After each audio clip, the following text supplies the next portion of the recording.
Assalamualaikum warahmatullahi wabarakatuh dan salam sejahtera. Tajuk pendidikan ini memang telah mengundang pelbagai pandangan dan baru-baru ini pun dalam di kalangan persatuan guru komentar PIBG dan atas inisiatif saudara Mazli Malik, ada juga kenyataan dari Pakatan Harapan, kemudian di kalangan ahli-ahli parlimen Pakatan Harapan, dan banyak isu yang kita boleh bincang. Tapi pokoknya yang dirumuskan ada suasana haru biru atau kelam kabut kerana perancangan yang lemah dan keputusan yang dibuat tanpa mengira pandangan akar umbi sama di kalangan ibu bapa ataupun sekolah-sekolah. Kita tengok umpamanya program PDPR. Itu saya nak sentuh sedikit kerana Dr. Anwar Razak dari Fakulti Pendidikan, salah saya dari Universiti Kebangsaan, telah memulakan satu survey yang sangat menarik. Dan survey itu memberikan gambaran bagaimana dari kajian lebih 800,000 pelajar daripada 800,000 pelajar dan ibu bapa menunjukkan bahawa tidak ada kesediaan sama sekali di kalangan pelajar kerana ketiadaan kemudahan sama ada connectivity ataupun tablet ataupun personal computer atau laptop. Jadi maknanya dibuat rancangan itu atas angin tanpa jejak ke muka bumi. Beberapa angka unjuran yang dibuat oleh Kementerian Pendidikan seperti juga Kementerian Keuangan tentang unjuran pertumbuhan ekonomi negara itu memang lari daripada sasar. Jadi kalau begitu keadaannya, kita hadapi suatu keadaan yang sangat kecamuk dalam sistem pendidikan. Apa maknanya? Maknanya anak-anak kita, generasi ini akan kerugian. Satu generasi akan terkesan. Ini juga bermakna kesenjangan kaya miskin kerana orang bandar yang berada selalunya dapat menjamin satu kehidupan dan kemudahan yang lebih selesa, tuition dan sebagainya yang lebih terjamin ketimbang nasib anak-anak di desa atau miskin bandar atau pedalaman Sabah dan Sarawak. Oleh yang demikian, kita harus mengambil iktibar dari kesalahan-kesalahan yang dilakukan dan kita lihat umpamanya pandangan keputusan-keputusan yang cemas yang tidak dirancang dengan teliti, termasuk apa yang disebut TV pendidikan, dan yang saya dapat maklumat 70 juta ringgit yang diberikan kepada media prima untuk memulakan program ini. Saya tidak faham apa dia punya urusan komisen ke kontrak ke yang boleh menumpahkan begitu banyak dana tidak pada kurikulum, isi pengajian, tapi kepada infrastruktur yang padahal boleh dimanfaatkan kepada kemudahan yang ada.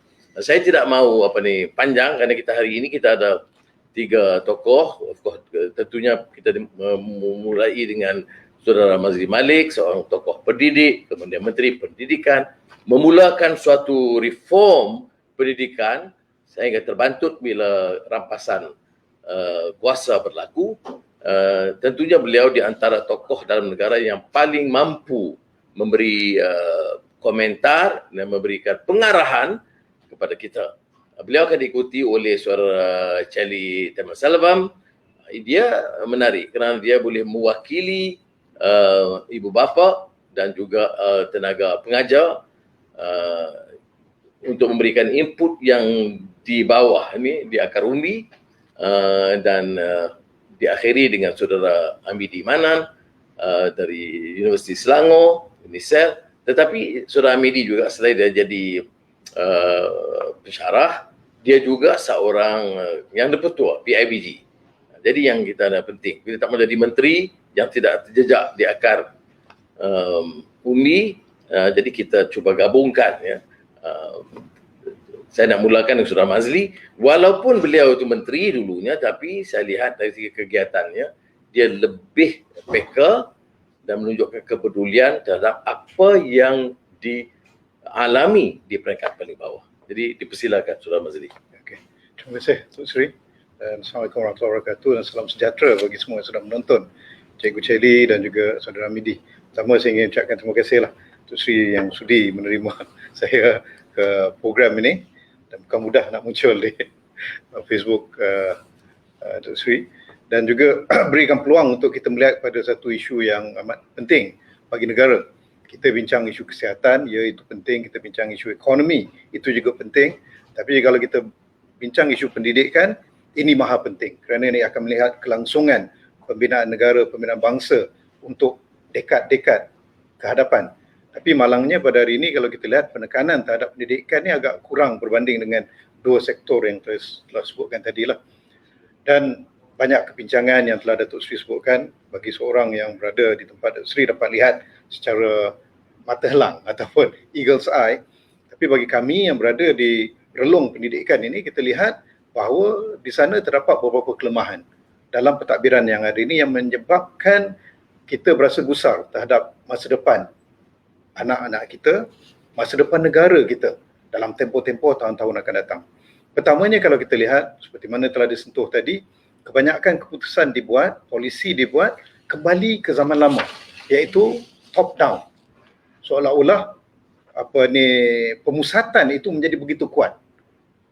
Putrajaya, KPM menentukan segala-galanya bagi semua keputusan yang dibuat berkaitan pendidikan, walaupun kita berada di waktu yang unik, unprecedented situation yang kita berada pada waktu ini. Sepatutnya di waktu ini, pembuatan polisi seperti mana yang telah disebutkan tadi harus diberikan ke bawah, di mana bottom up polisi itu yang paling penting. Dan tidak boleh ada pemusatan yang terlalu kuat seperti mana pada hari ini yang menyebabkan blanket decision ataupun keputusan pukul rata oleh orang-orang yang berada di Putrajaya terhadap mereka yang berada di Ceruk Tukun, mereka yang berada di Pulau Bumbung, mereka yang berada di kampung orang asli Cameron Highland, mereka yang berada di Sabah dan juga di Baram, Sarawak. Sehingga kan menjadikan proses pendidikan itu agak bercelaru. Itu yang pertama. Dan yang keduanya, kita lihat bila timbul isu pendidikan, orang hanya meletakkannya ataupun bebanannya kepada KPM ataupun pendidikan tinggi kepada KPT semata-mata. Walhal, seperti mana telah saya gariskan 12 gesaan terhadap kerajaan sebelum ini yang mengatakan perlunya semua kementerian dan agensi terlibat. Contohnya, Tuk Sri, kalau kita lihat timbul isu berkaitan capaian internet di kampung, itu tugasnya KPLB. Tetapi kita lihat KPLB paling tidak mainkan peranannya semenjak tahun lalu. Baru inilah kita dengar mereka bersuara sikit. Capaian internet juga merupakan tugas KKMM. Anak-anak OKU contohnya, ini tanggungjawab Kementerian Kementerian Keluarga dan juga wanita dan masyarakat itu. Tetapi pendidikan OKU tidak diberikan tumpuan sehingga kini. Walhal mereka yang paling terabai. Orang asli, komen daripada pengarah Jakwa baru-baru ini amat terkesan. Beliau mengatakan orang asli tidak boleh pergi ke sekolah. Ini sebelum dibenarkan ke sekolah lah. Dan mereka tidak mempunyai capaian internet. Walhal ramainya mereka di kawasan hijau yang sepatut boleh pergi.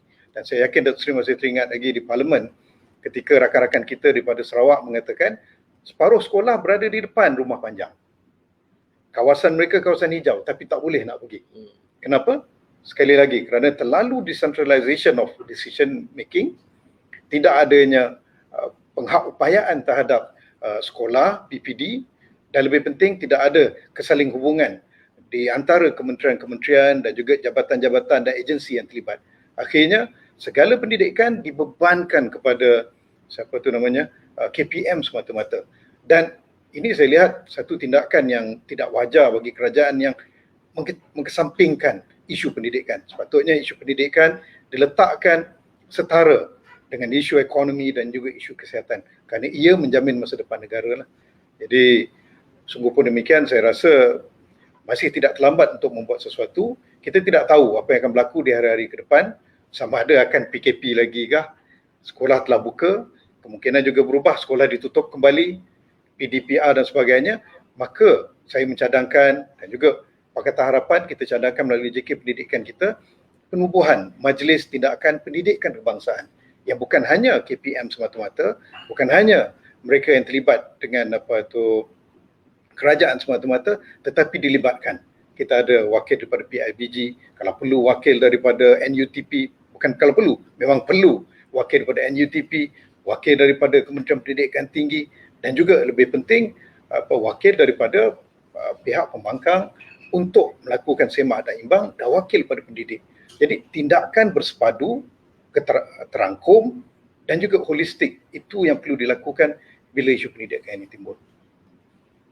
Saudara Mazli merumuskan isu ini sebagai isu yang agak mendesak, yang kritis, kerana ia juga sama mencabar seperti COVID-19 dan juga soal keselamatan. Tapi pendidikan ini menyentuh semua jabatan atau yang berkaitan. Jadi ini belum dilakukan, dan sebab itu saya rujuk awal tadi dengan kajian UKM. Ya, saya berikan figure yang tepat. Ya. Kajian dijalankan kepada 893,000 orang pelajar, 670,000 orang ibu bapa. Keseluruhannya tidak bersedia melaksanakan PDPR dalam talian. Jadi kalau begitu, Menteri saya minta UKM sampaikanlah satu laporan kepada Menteri supaya dia bercakap itu jangan kepada dewa-dewa di kayangan.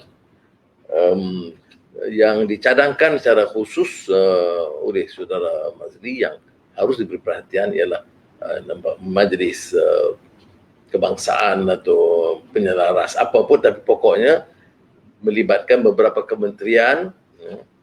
Komunikasi itu penting, ya. Kalau tidak, connectivity tidak ada pun ada. Saya tahu di Port Dickson kiranya lebih baiklah daripada Manik Urai ke di Kapit, ya.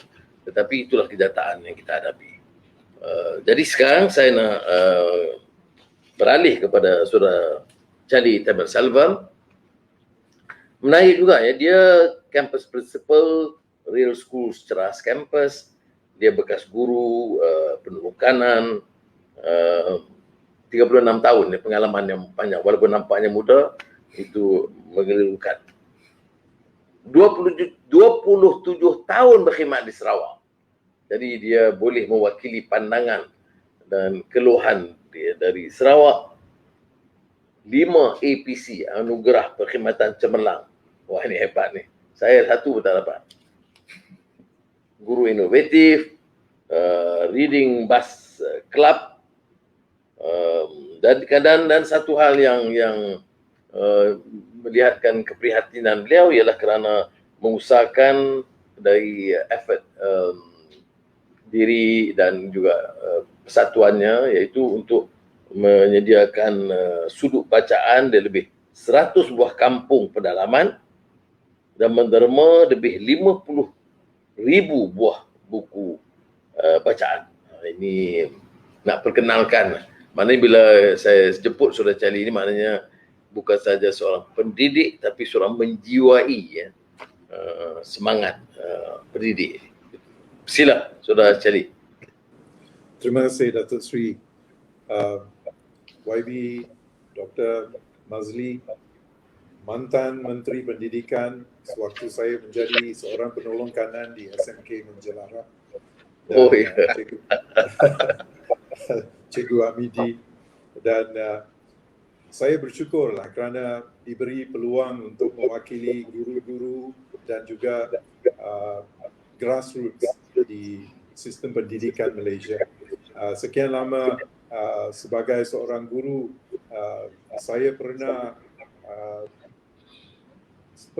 mengura-urakan dan menyuarakan bahawa suara guru harus didengar, dan sewaktu YB Dr. Mazli menjadi Menteri Pendidikan, itu kali pertama selepas 35 tahun mengajar diberi peluang untuk menyuarakan, dan saya pernah menyuarakan hasrat hati saya kepada Dr. Mazli pun. Keadaan sekarang beginilah.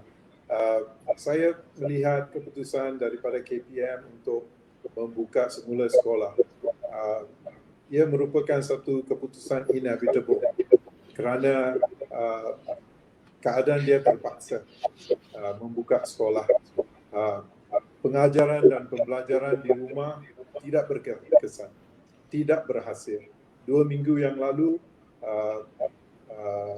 Ketua Pengarah Pendidikan Malaysia, Dr. Habibah menyatakan hampir 1.7 hingga 1.8 juta anak murid tidak dapat mengikuti PDP-PR kerana tidak ada peranti, tidak ada konektiviti, isu-isu penyediaan dan bimbingan ibu bapa dan penjaga di rumah, guru juga yang mempunyai anak dan terpaksa mengajar dan menjaga anak-anak mereka menghadapi masalah juga.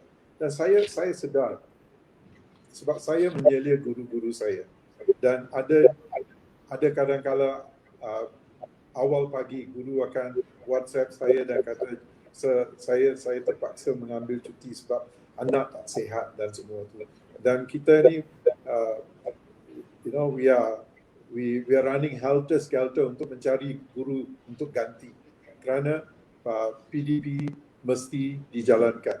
Kemudian guru pula tidak dapat mengawal apa yang berlaku di rumah. Dahulu guru menjadi ibu bapa kedua di sekolah. Sekarang ibu bapa menjadi guru kedua di rumah. Dan ibu bapa tidak tahu kaedah-kaedah membimbing dan mengajar. Ada yang hilang kawalan mereka, dan anak-anak murid ni didera kerana ibu bapa tidak begitu faham bagaimana untuk membimbing mereka. Anak pula tidak dapat mengadaptasi dengan situasi yang baru ini. Sekian lama kalau sekolah, mereka akan datang ke sekolah, kawan di sekolah, cikgu di sekolah, walaupun stres mereka dapat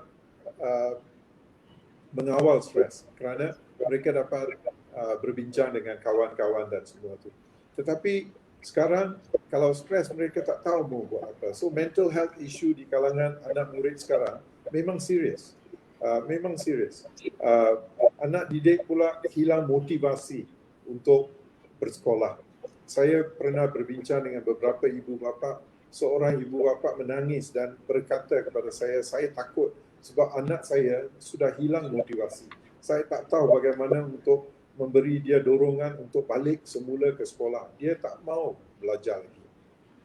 Then anak didik sekian lama sudah biasa dengan pembelajaran bersemuka. Dan ini baik, tetapi sistem kita tidak begitu mendorong anak murid berdikari. Terlalu bergantung kepada guru. And so anak murid, they don't seem to have grit. Mereka tidak mempunyai daya untuk terus belajar. Itu satu tujuan, matlamat saya untuk menubuhkan The Reading Bus Club. Sebab seorang anak yang tak boleh membaca akan menjadi seorang mangsa bila dia jadi dewasa. Seorang anak didik yang suka membaca akan menjadi seorang lifelong learner. Dia akan belajar seumur hidup. And we know that. So our slogan for the Reading Bus Club adalah senang saja. That every child will enjoy school and life through reading.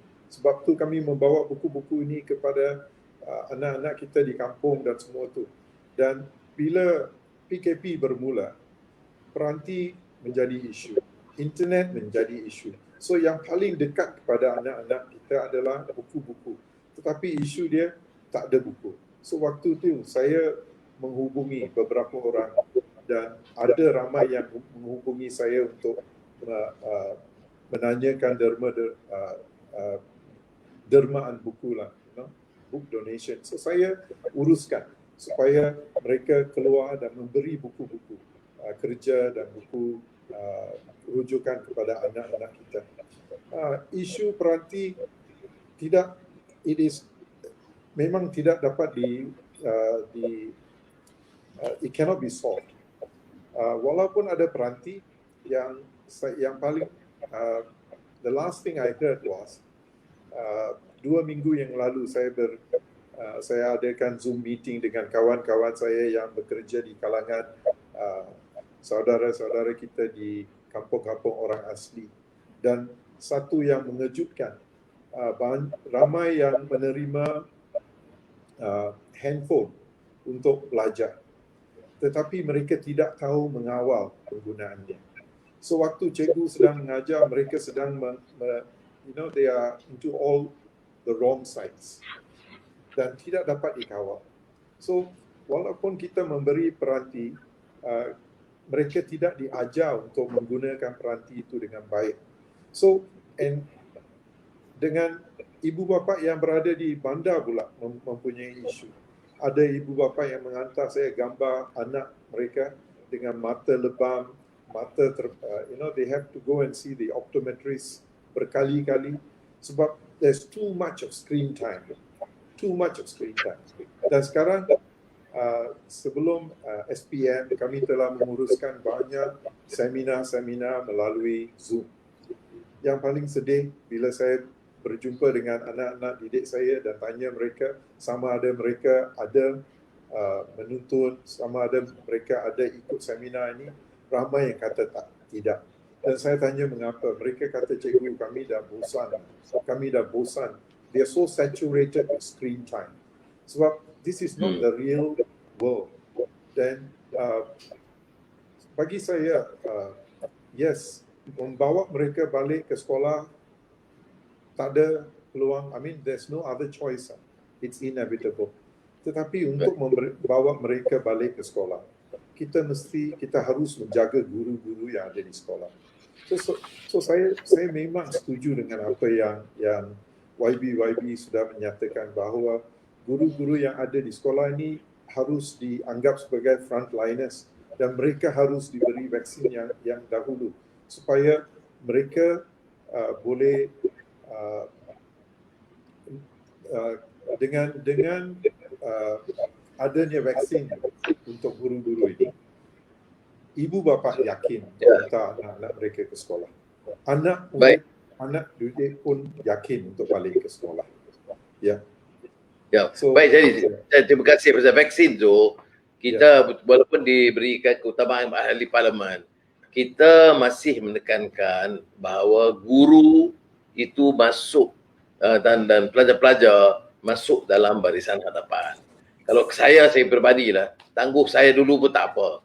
Tapi guru tu dia terdedah dengan ramai lagi pelajar dan sebagainya, patut diutamakan. Saya ingat ada point tu. Jadi sekarang kita beralih kepada saudara Amidi. Amidi ini pengalaman 11 tahun di sekolah menengah, anugerah perkhidmatan cemerlang pun 3 kali, 9 tahun pensyarah pendidikan, pernah jadi setiausaha PIBG di Kuantan, kemudian Biro Pendidikan Khas Sekolah Kebangsaan di Kuantan, pengurusi PIBG sekarang di Pengkalan Perkhidmatan Kuala Lumpur. Jadi maknanya adalah pengalaman sebagai pensyarah, sebagai guru, sebagai PIBG. Jadi dan beberapa sekolah di Kuantan dan di Selangor.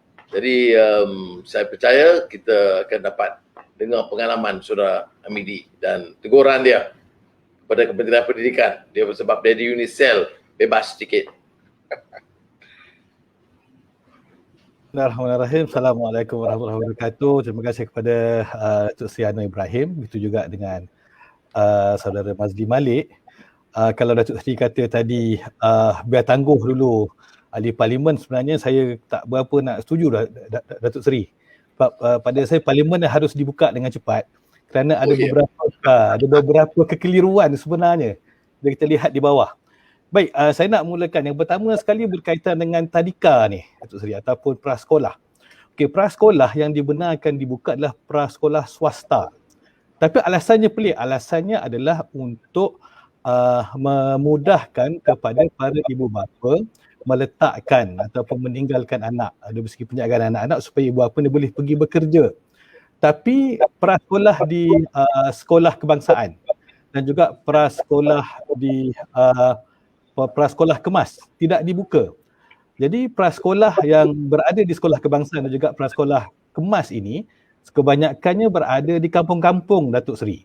Jadi kita akan melihat satu kesenjangan antara bandar dan desa. Okey, pelajar-pelajar ini mungkin kalau katakan di bandar, di prasekolah swasta mungkin sekarang ni sudah belajar. Saya baru-baru ni saya pergi buat pencerapan untuk pelajar-pelajar saya di di Damansara Prima, ya, di sebuah prasekolah swasta. Mereka dah boleh membaca, tapi saya terfikir bagaimana anak-anak kampung yang berada di prasekolah, di sekolah kebangsaan ataupun di tabika kemas sampai hari ini masih lagi belum dapat untuk berada di prasekolah. Jadi mereka memang tak belajar. Jadi sudah tentulah, jadi maknanya mereka akan nanti bila dah satu nanti sudah tentulah tempat bermula mereka itu tidak sama di kampung dan di bandar. Itu yang pertama. Yang kedua juga kalau kita lihat balik sebagaimana yang Dr. Mazli sebut berkaitan dengan OKU. Ya, OKU. Tambahan pula masa saya menjadi pengerusi Biro Pendidikan Khas, memang terlihat satu perbezaan. Tambahan pula anak saya ada yang sulung adalah OKU. Jadi melihat sekarang ni kalau tadi pertimbangannya adalah untuk ibu bapa ni mudah meletak dari segi jagaan anak-anak untuk pergi bekerja. Tapi bagaimana pula dengan ibu bapa yang ada anak OKU? Di sini tidak dipertimbangkan pula, ya. Dan sudah tentu sebenarnya untuk anak-anak OKU juga dia punya stresnya lain macam. Ya, daripada segi tantrumnya, daripada segi dia orang tu bosan di rumah. Ya, kita nak bawa dia pun bukannya senang. Jadi kalau katakan kata orang khususnya di PDK lah, pusat ataupun pemulihan dalam komuniti itu sendiri masih lagi tidak berperanan dan masih lagi tidak beroperasi sebagaimana biasa. Jadi ini satu perkara yang seharusnya diberikan perhatian. Okey, kita juga keliru. Mungkin minggu ini kita dah kurang, minggu lepas lah yang kita agak kita keliru apabila tiba-tiba pelajar tingkatan 5 ini seolah macam ditamatkan persekolahannya. Tapi tidak pelajar tingkatan 6. Jadi dia virus ni dia boleh pilih kan tingkatan berapa yang dia nak jangkit. Jadi ini satu perkara yang pada saya cukup pelik, cukup keliru. Dan kalau katakan parlimen beroperasi, dan inilah dia soalan-soalan yang saya rasa boleh diutarakan kepada yang berbahagia Menteri Pendidikan. Ya, ini satu perkara yang cukup menarik. Dan juga ini untuk masa akan datang, mungkin untuk masa akan datang dalam seminggu dua lagi berkaitan dengan pembukaan sekolah. Saya melihat daripada segi prosedur pembukaan sekolah dengan prosedur pembukaan IPT. Ada perbezaan yang agak jelas kat situ. Okey, kalau macam sekolah, okey untuk 1 bulan untuk pelajar darjah 1, darjah 2 dan darjah 3. Okay, kemudian darjah prasekolah, darjah 1 dan darjah 2. Kemudian darjah 3, 4, 5, 6 akan buka pada 4 hari bulan kalau tak silap saya. Kemudian untuk sekolah menengah nanti dia akan bermula pada April. Okey, di situ tu kalau kita melihat pada sekolah-sekolah yang mempunyai asrama, mereka boleh datang dan tidak dinyatakan perlu untuk mengadakan pengasingan. Tapi ini berbeza dengan SOP yang IPT perlu buat, iaitu kalau katakan ada pelajar yang ingin pulang, kita perlu untuk mengasingkan mereka dalam satu blok asrama selama 10 hari, kemudian barulah boleh pergi ke kelas secara bersemuka. Jadi ini satu kepelikan sebenarnya yang berlaku antara kalau kita nak tengok di sini, aktivitinya lebih kurang sama, iaitu belajar yang masuk dalam kelas, tapi kenapa ada dua prosedur yang berbeza. Itu belum lagi kalau kita bincang dengan perkara lain berkaitan dengan institusi tahfiz dan sebagainya. Saya bersetuju dengan Cikgu Charlie tadi berkaitan dengan pengupayaan ibu bapa tu. Ya, pengupayaan ibu bapa kita lihat sekarang ni, saya memerhatikan selepas kita dulu lepas di PKPP, kemudian sekolah dibuka perlahan-lahan, mana baru yang kemudian yang kedua ni dia buka sekolah perlahan-lahan juga. kita lihat bahawa kehadiran saya khusus yang di tempat tinggal saya di sebelah Tanjung Karang sini, pelajar-pelajar ni dia pada peringkat awal tu kehadirannya sekitar dalam 80 ke 90% hadir ke sekolah. 80 ke 90%. Tapi peratusan ini dia menurun selepas daripada itu. So ini menunjukkan bahawa sebenarnya pelajar-pelajar pergi ke sekolah tu bukanlah untuk belajar sangat, tapi lebih kepada untuk bersosial, berjumpa dengan kawan-kawan dia. Kata untuk melepaskan itu, selepas tu mereka akan motivasi akan kurang. Dan dalam masa yang sama sebenarnya kita tertinggal lagi satu segmen. Kita tinggal lagi satu segmen, iaitu ibu bapa. Ibu bapa ni yang kita tidak upayakan. Sepatutnya kita sudah boleh mula untuk bertukar kaedah kaedah pentaksiran. Sebagaimana yang disebut oleh Dr. Mazli tadi, berkaitan dengan pentaksiran yang mungkin sedikit bebas dan sedikit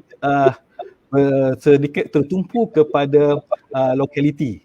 Jadi ibu bapa boleh dilatih bagaimana untuk membuat pencerapan atau membuat pemerhatian tentang kebolehan-kebolehan anaknya.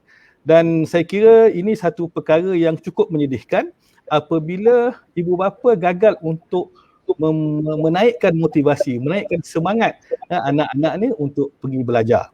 Jadi saya ingat itu pandangan dari saya. Kalau dia sekarang ni masalah ni merentas bermula daripada tadika sampailah kepada IPT dan sampailah kepada ibu bapa. Jadi harusnya isu ini dilihat secara lebih menyeluruh. Terima kasih Dr. Sri. Terima kasih Widi.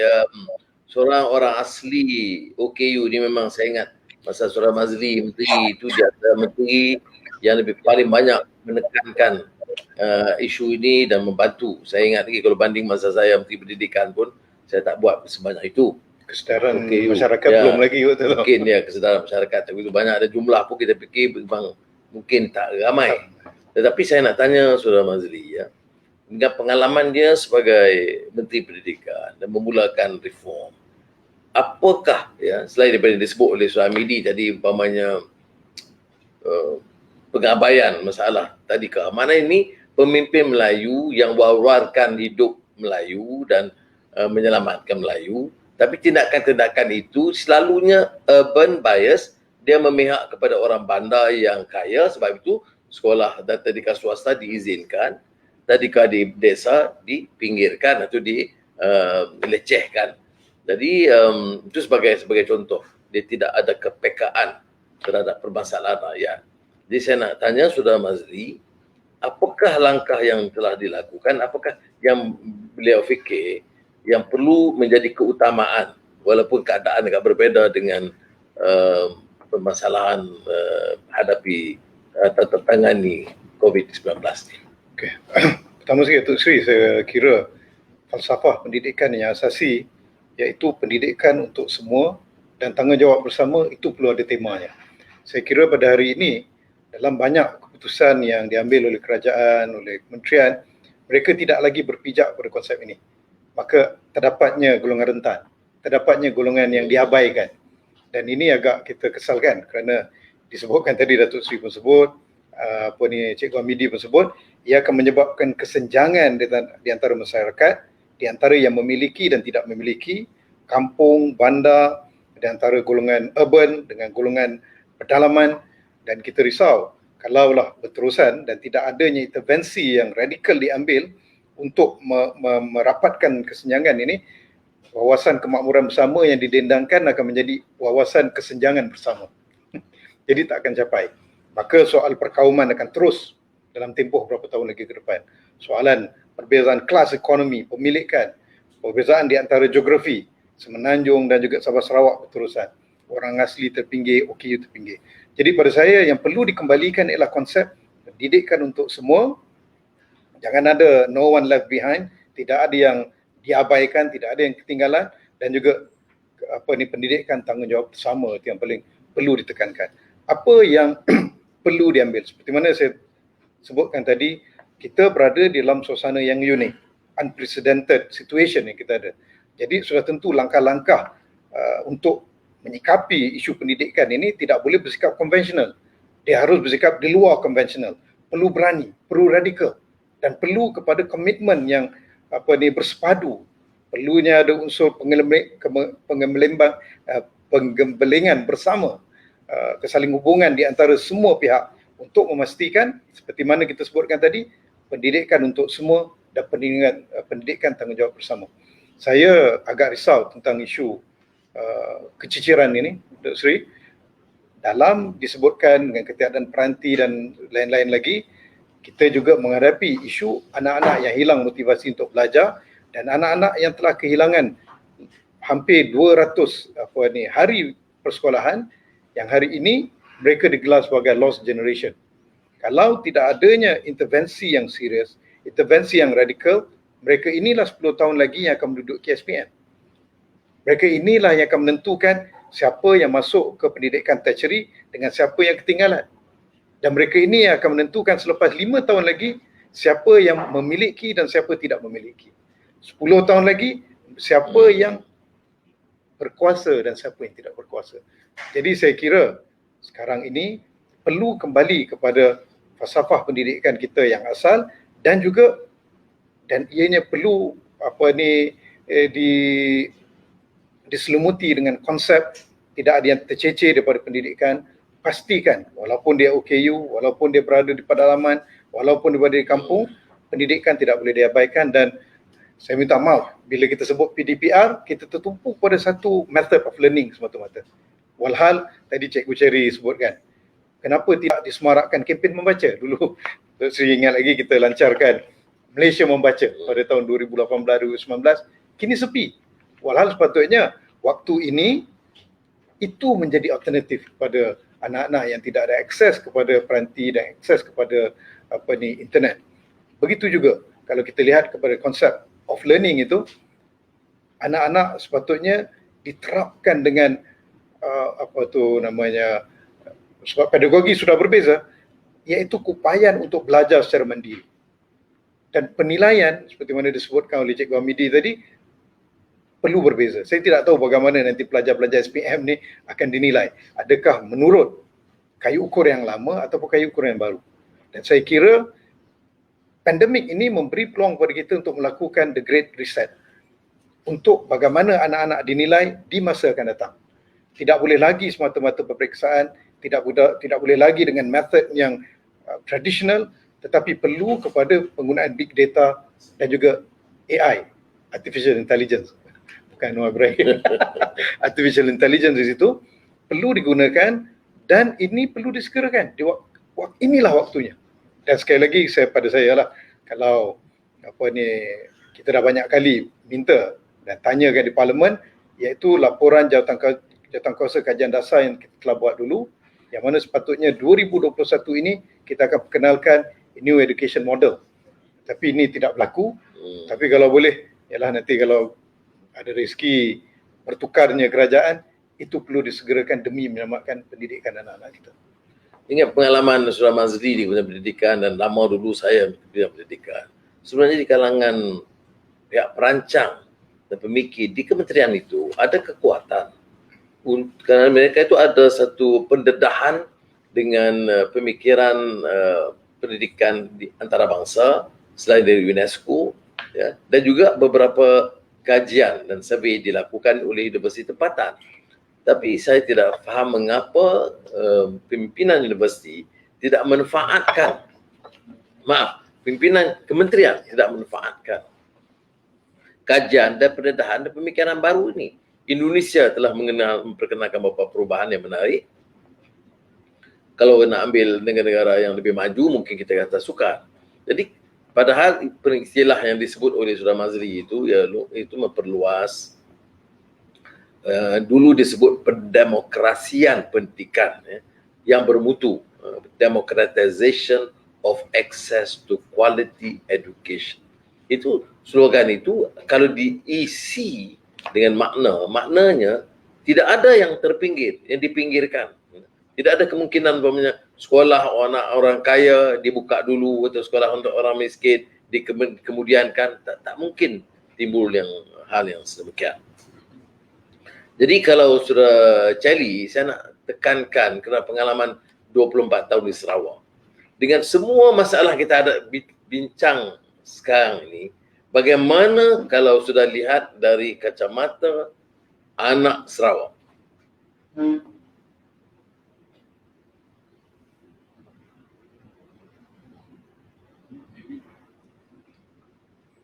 Dia cari. Sorry. Ya. Dalam keadaan ni, sorry, my mic was muted. Dalam keadaan ini, anak-anak didik di Sabah dan Sarawak memang akan dipinggirkan kalau kita terus begini. Kita tak perlu cakap pasal internet connectivity. Banyak lagi kampung-kampung dan kawasan-kawasan pedalaman di Sabah dan Sarawak tidak ada electricity pun.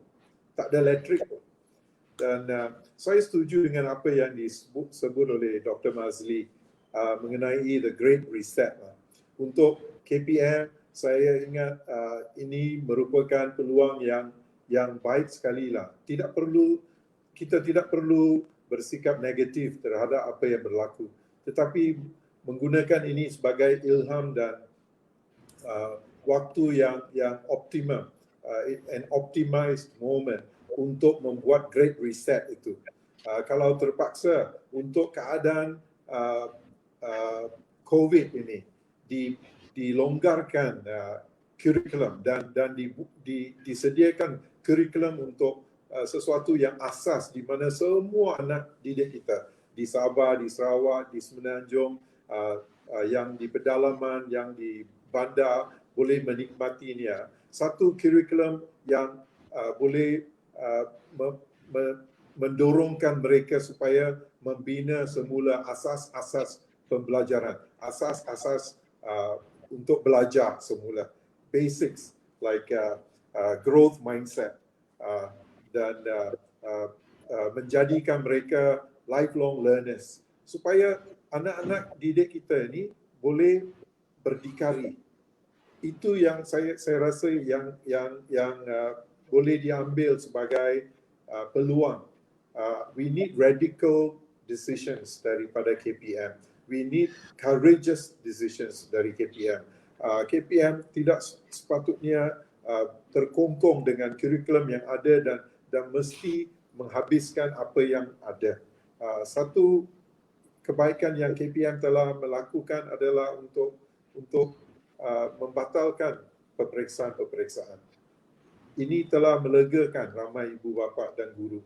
Sebab peperiksaan bukan menjadi penentu hasil pendidikan kita. Pendidikan bukan semata-matanya bergantung pada akademik atau pengetahuan, tetapi pembinaan kepribadian, karakter seseorang anak didik, pembinaan kemahiran, dan semua ini boleh dimasukkan. So kalau KPM boleh menggunakan waktu ini, optimized moment ini untuk membuat the great reset, saya rasa ramai yang semua pendemokrasian pendidikan boleh berlaku. Itu yang saya, I really feel that we can actually use this optimized moment untuk menyediakan anak-anak didik kita menjadi global citizens, untuk menghadapi dunia sebenar, the real world, di mana mereka harus, kalau bukan kerana COVID, anak-anak didik kita ini tidak pernah didedahkan kepada digital world. Kerana COVID mereka dipaksakan. We can menyediakan mereka untuk scientific world, untuk global world. Sekarang mereka sedar bukan saja di Malaysia tetapi di seluruh dunia menghadapi isu yang sama. Mereka sedang memikirkan ini bukan masalah kampung kita tetapi ini masalah sedunia. They are beginning, ramai yang sedang menyatakan begini, sedang membantu satu antara yang lain. We are building the moral world.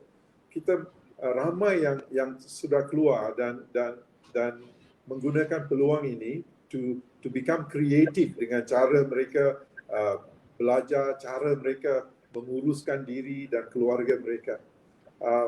Ini merupakan peluang. Kalau KPM boleh melihat ini sebagai peluang, I think we can bring forth a great change. Terima kasih. Sebab itu saya tekankan tadi yang susulan dari apa yang dikemukakan oleh Saudara Mazli tentang keperluan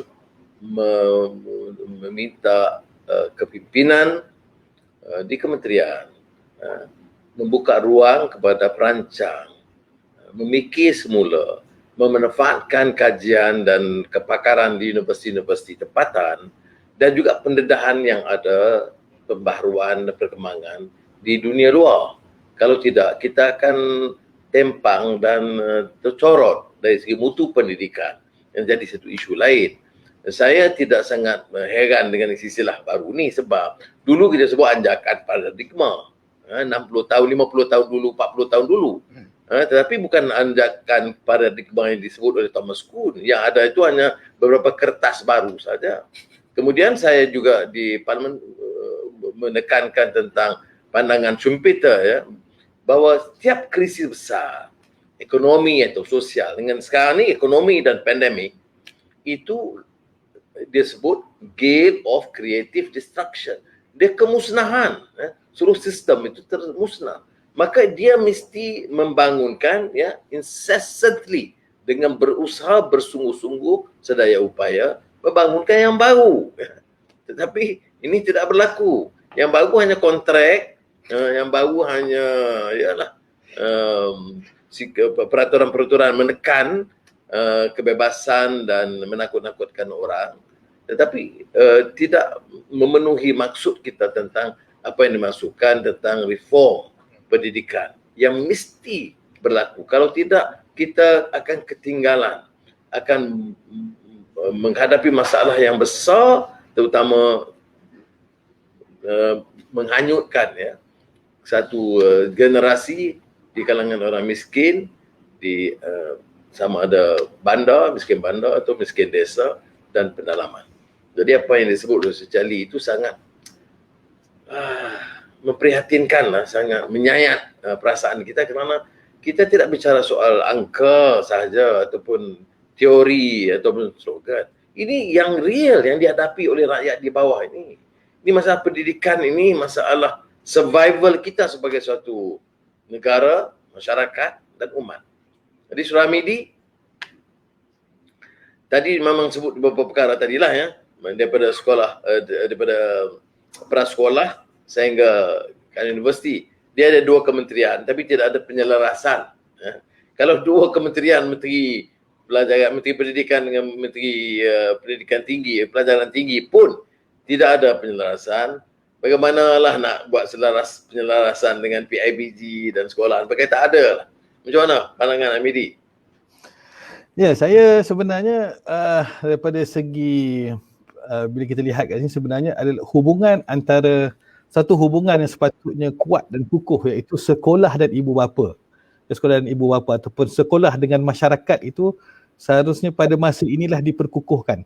Tapi kita gagal di situ. Kita gagal di situ yang mana kita bila kita sebut tentang pendidikan, kita hanya fokus kepada sekolah. Sedangkan ibu bapa sebagaimana yang Cikgu Selvi sebut tadi, dia sekarang sudah bertukar menjadi guru yang kedua. Guru yang kedua. Jadi guru yang kedua ni yang kita tidak latih, kita tidak dedahkan dengan perkara-perkara yang sepatutnya. Dalam masa yang sama, kalau kita lihat balik, saya ingin mengucapkan, ambil kesempatan di sini, saya ingin mengucapkan setinggi-tinggi tahniah sebenarnya kepada guru-guru kita. Kalau kita lihat ada perubahan, ada perubahan daripada PDPR di PKP 1.0 dan sekarang ini di PKP 2.0, yang mana mungkin pada mula-mula dulu amat bergantung kepada Google Classroom dan sebagainya. Sekarang mereka sudah mula menggunakan pelbagai apps, Kahoot, kemudian ada word wall, kemudian ada quizzes dan sebagainya. Dan ini saya kira salah satu daripada kreativiti guru-guru kita sendiri yang ingin belajar, yang dalam jiwa mereka ingin membantu anak-anak murid. Dan satu lagi elemen yang saya sebagaimana yang saya sebut tadi yang agak kita kesengan adalah bagaimana untuk kita sama-sama membangunkan ibu bapa bersama dengan sekolah. Bagaimana untuk kita menarik masyarakat bersama dengan sekolah. Sebagaimana saya ingat kalau katakan kita boleh adakan satu sesi sekolah dengan ibu bapa sendiri, latihan-latihan yang sepatutnya, saya ingat perkara ini dapat kita selesaikan dengan lebih baik, tidak stres dan sebagainya. Dan kalau macam saya di universiti sendiri, sebenarnya kita banyak mengadakan training ataupun latihan-latihan secara dalam talian yang kita cuba untuk mengambil pendekatan sama juga, iaitu dalam pendekatan student centered approach, yang mana kita dapati bahawa pelajar-pelajar kita sendiri pun sebenarnya cuba untuk beradaptasi dengan keadaan ini. Dan saya yakin bahawa pada masa akan datang, sebagaimana yang kita tengok tadi, guru telah pun cuba untuk beradaptasi, begitu juga dengan para ibu bapa yang cuba untuk menyediakan keperluan sebaiknya. Kemudian ada juga para mahasiswa, tetapi yang kita kurang di sini adalah dari sudut mereka yang menjadi nahodanya, mereka yang menjadi perancangnya, supaya dapat untuk menggunakan segala kesediaan ini untuk melonjak ke keadaan yang lebih baik lagi. Sekian, terima kasih. Nakhoda tak tentu haluan ni, tak tentu pelabuhan mana. Ini problemnya. Kalau pandangan Saudara Mehdi ini sebenarnya kalau di kalangan masyarakat Islam, ya, kalau menghayati maksud budaya Iqra, itu maknanya dia tidak tertumpu hanya kepada bentuk yang formal, pendidikan dari ibu bapa, masjid, sekolah, masyarakat. Tapi tentunya itu memerlukan satu peningkatan kesedaran yang lebih dan kefahaman yang meluas, nak sampai ke tahap knowledge triumphant yang ikut dalam yang dihasratkan dalam budaya Islam itu. Tetapi saya masih ingat dulu, dan ini mungkin harus dibaca semula bila kupasan Ivan Illich tentang Deschooling Society. Yang sekolah ini sekarang dah tak ada sekolah dah, pendidikan. Tapi dia bagi penekanan bahawa pendidikan itu mesti dengan cara apapun mesti disampaikan. Yalah, itu mungkin maudhu' lain. Saya ingat di babak akhir dalam perbincangan kita, saya minta nanti saudara berikan rumusan dalam 2-3 minit untuk kita tekankan apa dia keutamaan yang harus dilakukan sekarang. Jadi Saudara Mazli kepada Saudara Chali dan Hamidi. Silakan. Saya kira bila sebutkan tentang trumpet of knowledge tadi, kita tidak menggunakan dengan sepenuhnya media yang ada. KKMM je lah. Dengan KKMM-nya, kita tak lihat wujudnya public service announcement digunakan sebaik mungkin untuk tujuan pendidikan. Kita tidak nampak billboard yang ada sepatut digunakan untuk pendidikan. Kita tidak nampak bagaimana waktu-waktu di sama ada saluran-saluran televisyen milik pemerintah ataupun yang swasta yang sepatut kita boleh keluarkan sebahagian daripada mereka punya CSR untuk bukan hanya sekadar mengeluarkan TV pendidikan dengan silibus-silibus, tapi yang lebih penting seperti mana kata Datuk Cikgu Shirley tadi, kita mendidik dalam segenap erti pendidikan itu, membentuk manusiawi dalam jiwa anak-anak. Itu tidak berlaku, Tok Sri. Dan kita mak kesalkanlah, setahun sudah berlalu, tetapi seolah-olah kita punya media penyiaran tidak mengambil cakna terhadap isu ini. Kita tahu banyak perkara yang boleh dilakukan, sama ada di saluran RTM 1, 2, 3, TV3 dan lain-lain lagi, Astro contohnya, kalaulah mereka boleh peruntukkan sejam ataupun peruntukkan iklan-iklan seperti mana yang pernah dihasilkan dulu oleh arwah Yasmin, kan? Kita boleh selitkan isu-isu pendidikan. Pendidikan tidak hanya tertumpu kepada 4 tembok, bilik darjah dan juga bilik kuliah semata-mata, tetapi perlunya ada meresapi dalam kehidupan rakyat itu sendiri. Dan seperti mana yang Datuk disebutkan, perlunya ada kesaling hubungan di antara KPT dan KPM. Inilah padanya bila kita pisahkan dua. Sepatutnya mereka boleh berhubung dan perlunya ada kesinambungan apabila mereka berada di bawah satu bumbung. Kita mempunyai universiti yang sepatutnya bertanggungjawab membangunkan pendidikan dasar kita, sekolah-sekolah kita. Dan kita pernah lakukan dalam tempoh yang tak sampai 2 tahun, bagaimana terlibat antara universiti dan sekolah. Tetapi kita tidak boleh putus asa, Tok Sri dan juga rakyat penonton sekalian. Kita akan terus berusaha. InsyaAllah kadang-kadang God plans come in very different way, kan? Adanya perkara yang kita usahakan. Tapi perjuangan untuk pendidikan adalah tanggungjawab kita bersama. Pendidikan untuk semua tanggungjawab kita bersama. Terima kasih Saudara Charlie. Bagi saya, pendidikan adalah hak asasi bagi setiap orang, setiap manusia. Dan anak murid, anak didik kita, mereka berhak untuk menerima pendidikan berkualiti walaupun mereka tidak membayar. Dan untuk mendidik mereka sebagai seorang pendidik, tanggungjawab saya adalah sebagai seorang scaffolder, di mana saya hanya berdiri di sekeliling mereka dan membina bangunan, membina insan sebagai scaffolder. Saya tidak boleh menumpukan perhatian dan kekuatan saya terhadap diri saya sendiri, tetapi tugas saya adalah untuk membina anak didik saya. So dengan ini, anak didik saya yang akan menjadi tumpuan saya, dan untuk anak didik saya menjadi seorang yang berjaya, saya harus mendidik dari hati, dari sanubari saya, dari jiwa saya, supaya anak didik saya dapat bergembira di sekolah. Keseronokan itu mesti kembali kepada dia. If there is no joy of learning, mereka tidak tahu, mereka tak ada hala tuju, mereka tidak tahu mengapa mereka berada di sekolah. So sebagai seorang guru, saya seorang scaffolder. KPM merupakan scaffolder. Seperti yang disebut oleh Dr. Mazli, semua kementerian-kementerian lain, NGOs, corporate bodies, mereka pun akan menjadi scaffolders untuk membina insan, untuk membina anak-anak didik kita ini. So, tetapi kita memerlukan satu perancangan yang rapi supaya setiap di antara kita tahu tanggungjawab kita. Tanggungjawab untuk membina seorang insan, anak didik kita yang akan menjadi bangsa dan rakyat kita yang berjaya. Terima kasih. Saudara Midi.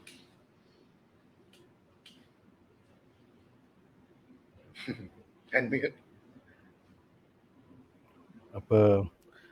Saya tak tahu sama ada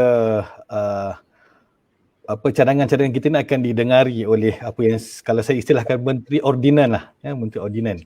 Ini bukan Menteri Rakyat, ini Menteri Ordinan yang dipertahankan oleh Ordinan. Nah, yang pertama sekali yang saya nak sarankan adalah hentikan PDPR sekarang juga. Hentikan PDPR sekarang juga agar guru-guru dapat bersedia untuk membuka sekolah.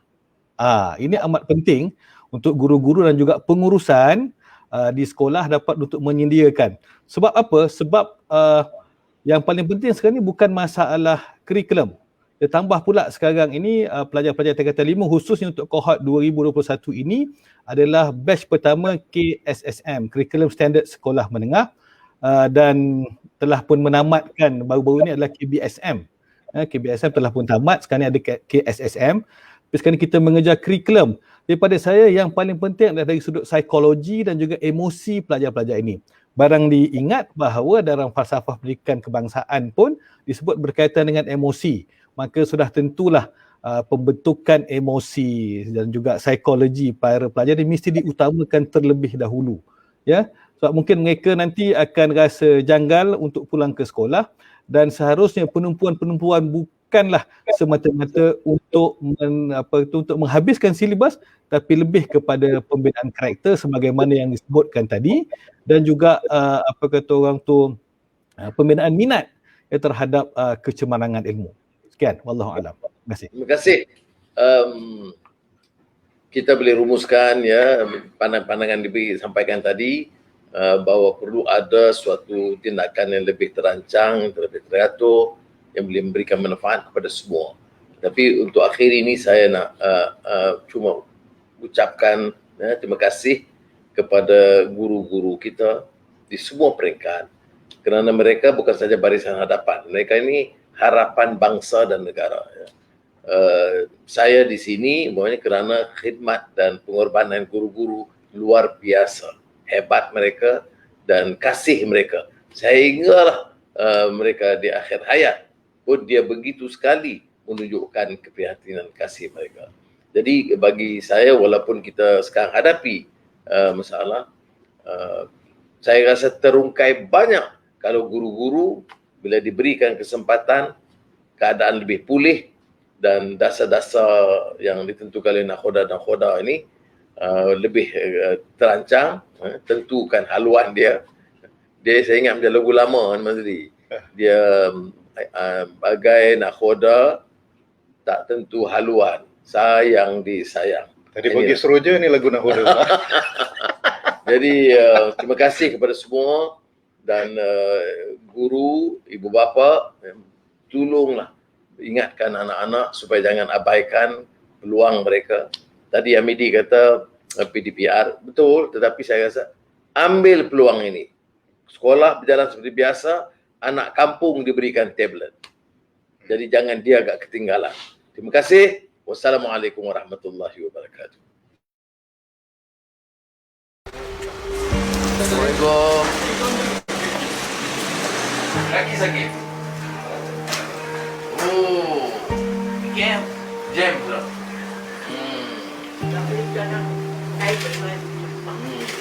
Duduk sini boleh tak? Pakai ini jalan.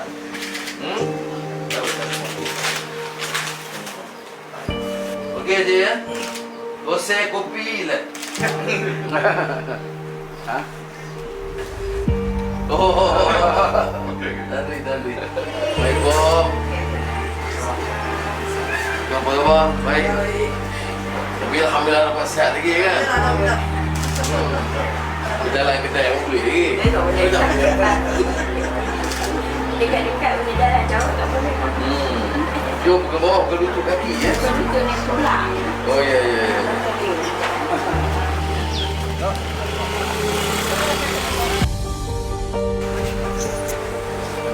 Dapat juga masa tu dia nak pump kat atas tanpa jadi macam tu lah jadi Kalau kelamaan dia boleh berulang, dia boleh buat tu. Tak ada. dapat lagi Buku tak ada. tak ada lagi cuma kira baik je Menteri jawab pada mana dia bagi demam orang. dapat ni lagi saya dia kata tak ada lagi macam mana senyap balik Tak ada.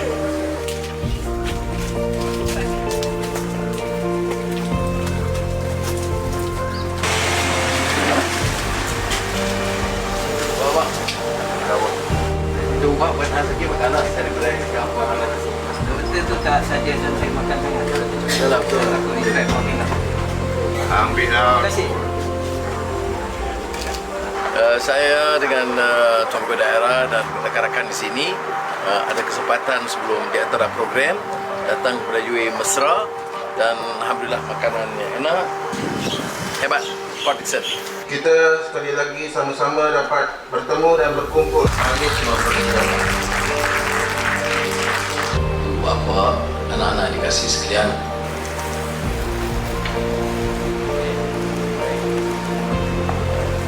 Pelajar-pelajar yang semua ini adalah mewakili rakan-rakan.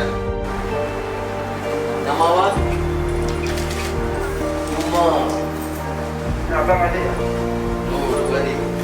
Nama kita ambil daripada baru lahir sampai ke 17 tahun sahaja. Thank you very much. Thank you.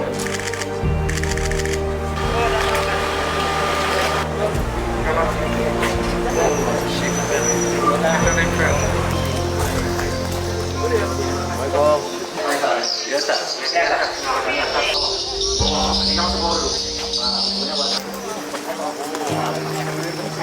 Dia orang bagi tahu dia nak bagi tahu dia orang.